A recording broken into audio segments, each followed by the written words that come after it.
സഹോദരരെ, ഹബക്കൂക്കിന്റെ പുസ്തകത്തിനുള്ള വായന 1-ാം അധ്യായം 12 മുതൽ 2-ാം അധ്യായം 4 വരെയുള്ള തിരുവചനങ്ങൾ. എന്റെ ദൈവമേ, അങ്ങ് അനാദി മുതലേ കർത്താവും പരിശുദ്ധനും അമർത്തനുമാണല്ലോ. കർത്താവെ, അങ്ങ് അവരെ ന്യായവിധിക്കായി നിയോഗിച്ചിരിക്കുന്നു. അഭയശിലയായവനെ അങ്ങ് അവരെ ശിക്ഷയ്ക്കായി നീക്കിവെച്ചിരിക്കുന്നു. അങ്ങയുടെ കണ്ണുകൾ തിന്മ ദർശിക്കാൻ അനുവദിക്കാത്ത വിധം പരിശുദ്ധമാണല്ലോ. അകൃത്യം നോക്കി നിൽക്കാൻ അങ്ങേക്ക് കഴിയുകയില്ല. അവിശ്വസ്തരായ മനുഷ്യരെ അങ്ങ് കടാക്ഷിക്കുന്നതും ദുഷ്ടൻ തന്നെക്കാൾ നീതിമാനായ മനുഷ്യനെ വിഴുങ്ങുന്നതും കണ്ടിട്ട് അങ്ങ് മൗനം ദീക്ഷിക്കുന്നതും എന്തുകൊണ്ട്? അങ്ങ് മനുഷ്യരെ കടലിലെ മത്സ്യങ്ങളെ പോലെ, നാഥനില്ലാത്ത ഇഴജന്തുക്കളെ പോലെ ആക്കുന്നത് എന്തുകൊണ്ട്? അവൻ അവരെ ഇളം ചൂണ്ടിയിട്ട് പിടിക്കുന്നു, വലയിൽ കുടുക്കി വലിച്ചെടുക്കുന്നു. തന്റെ കോരുവലയിൽ അവരെ ശേഖരിക്കുന്നു. അപ്പോൾ അവൻ സന്തോഷിച്ചുല്ലസിക്കുന്നു. തന്നിമിത്തം അവൻ തന്റെ വലയ്ക്ക് ബലികളും തന്റെ കോരുവലയ്ക്ക് ധൂപവും അർപ്പിക്കുന്നു. അവ മൂലമാണല്ലോ അവൻ സമൃദ്ധിയിൽ കഴിയുന്നതും സമ്പന്നമായ ആഹാരം കഴിക്കുന്നതും.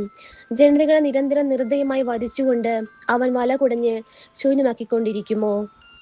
ഞാൻ എൻ്റെ കാവൽ ഗോപുരത്തിൽ നിലയുറപ്പിക്കും.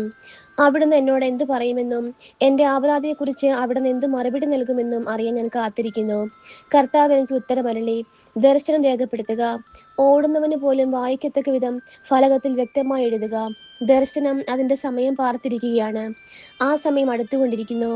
അതിന് മാറ്റമുണ്ടാവുകയില്ല. അത് വൈകുന്നെങ്കിൽ അതിനായി കാത്തിരിക്കുക. അത് തീർച്ചയായും വരും. അത് താമസിക്കുകയില്ല. ഹൃദയപരമാർത്ഥി ഇല്ലാത്തവൻ പരാജയപ്പെടും. എന്തെന്നാൽ നീതിമാൻ തന്റെ വിശ്വസത മൂലം ജീവിക്കും. നമ്മുടെ കർത്താവായ മിശിഹായ്ക്ക് സ്തുതി.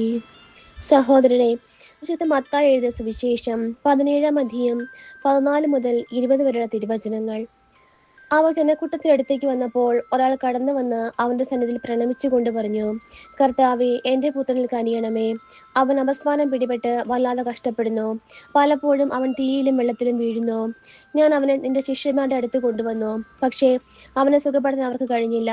യേശു പ്രതിവചിച്ചു, വിശ്വാസമില്ലാത്തതും വഴിപിഴച്ചതുമായ തലമുറയെ, എത്ര നാൾ ഞാൻ നിങ്ങളുടെ കൂടെ ഉണ്ടായിരിക്കും? എത്ര നാൾ ഞാൻ നിങ്ങളോട് ക്ഷമിച്ചിരിക്കും? അവനെ ഇവിടെ എൻ്റെ അടുത്ത് കൊണ്ടുവരിക. യേശു അവനെ ശാസിച്ചു. പിശാച് അവനെ വിട്ടുപോയി. തൽക്ഷണം ബാലൻ സുഖം പ്രാപിച്ചു. അനന്തരം ശിഷ്യന്മാർ തനിച്ച് യേശുവിനെ സമീപിച്ച് ചോദിച്ചു, എന്തുകൊണ്ടാണ് അതിനെ ബഹിഷ്കരിക്കാൻ ഞങ്ങൾക്ക് കഴിയാതെ പോയത്? യേശു പറഞ്ഞു, നിങ്ങളുടെ അല്പവിശ്വാസം കൊണ്ട് തന്നെ. സത്യമായി ഞാൻ നിങ്ങളോട് പറയുന്നു, നിങ്ങൾക്ക് കടുകുമണിയോളം വിശ്വാസമുണ്ടെങ്കിൽ ഈ മലയോട് ഇവിടെ നിന്ന് മാറി മറ്റൊരു സ്ഥലത്തേക്ക് പോവുക എന്ന് പറഞ്ഞാൽ അത് മാറിപ്പോകും.